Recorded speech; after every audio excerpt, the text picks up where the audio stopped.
Nous accueillons sur ce plateau Mathieu Fèvre. Bonsoir. Bonsoir. Merci d'avoir accepté notre invitation. Champion de ski né à Nice, vous avez vécu ensuite à Isola, 3 titres de champion du monde.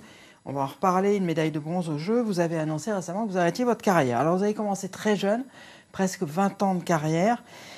Il y a quelque chose qui s'émousse avec le temps. Est-ce que c'est le physique? Est-ce que c'est le mental? Est-ce que ce sont les deux?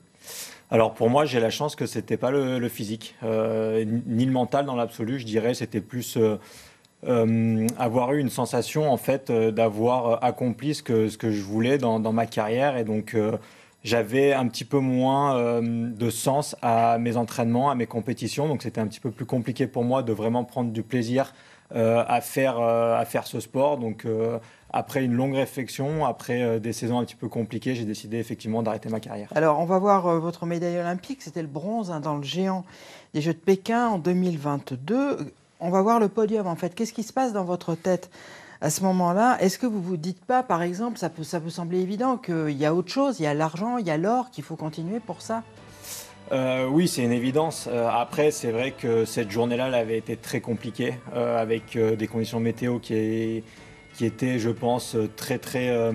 On le voit d'ailleurs. Ouais, en tout cas, voilà, il neigeait énormément, et puis il y avait du vent, il y avait beaucoup de retard sur la course. Donc à la fin de cette journée, de terminer avec une médaille, c'était déjà un accomplissement dans l'absolu, parce qu'on vient chercher une médaille. Après, c'est sûr que d'aller chercher l'argent ou le titre olympique, c'est sûr que j'en aurais eu envie, mais ils étaient trop forts. Ce jour-là, j'avais donné tout ce que j'avais à donner, et puis j'étais déjà extrêmement fier et content de repartir avec une médaille de bronze. Alors, 15 saisons de Coupe du Monde, on va donner quelques chiffres, 10 podiums, 2 victoires. Les mondiaux de Cortina d'Ampezzo, alors c'était avant les Jeux, c'était en 2021, 2 médailles d'or individuelles en parallèle et en géant. Est-ce que c'est votre plus beau souvenir? Là aussi, il y avait des conditions particulières. Ce n'était pas la météo, mais on était encore dans le Covid. Oui. Le reste du Covid, on va vous voir d'ailleurs avec des masques sur le podium. Est-ce que c'est votre plus beau souvenir? Est-ce que c'est l'apogée de votre carrière? À Cortina, c'était un moment qui était bien évidemment incroyable.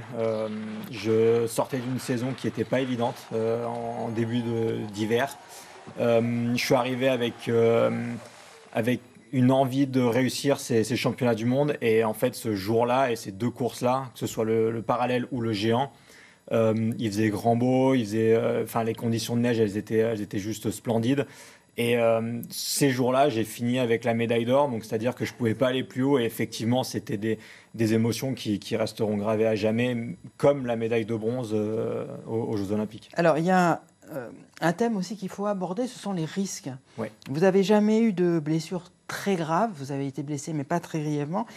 Il y a eu depuis des accidents très graves en ski. On pense à Cyprien Sarrazin, c'était en décembre 2024, des images très spectaculaires, c'était à Bormio. Est-ce que ce facteur-là, il rentre en ligne de compte quand on décide d'arrêter? Peut-être que pour certains, oui. Pour ma part, en tout cas, ça faisait pas partie de ma réflexion. De voir d'autres athlètes qui pouvaient éventuellement grièvement se blesser, c'était pas tellement ce qui pouvait me faire arrêter. Par contre, c'était plus moi les risques que j'étais encore disposé à prendre pour aller chercher des victoires et des médailles.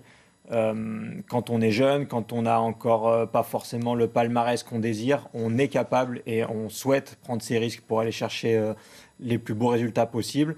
Et il y a un moment, comme je le disais au début, c'est que pour moi, ça avait moins de sens. C'était plus compliqué, en tout cas, d'y trouver du sens et de m'épanouir là-dedans. Donc les risques, forcément, ont eu plus de mal. J'ai eu plus de mal à aller chercher ces risques pour réellement être performant. Alors j'ai dit 20 ans. Pendant 20 ans, le ski a occupé à peu près 100% de votre temps. Quasiment. Vous avez annoncé ça il y a quelques semaines que vous alliez arrêter. Est-ce qu'il y a un vide après? Il y a pas mal d'athlètes, par exemple, après les Jeux de Paris, qui ont dit qu'ils ressentaient un vide, presque une dépression, au sens propre du terme. Est-ce que ce vide, vous le ressentez, ou est-ce qu'il y a, vous dites, je vais assouvir d'autres passions?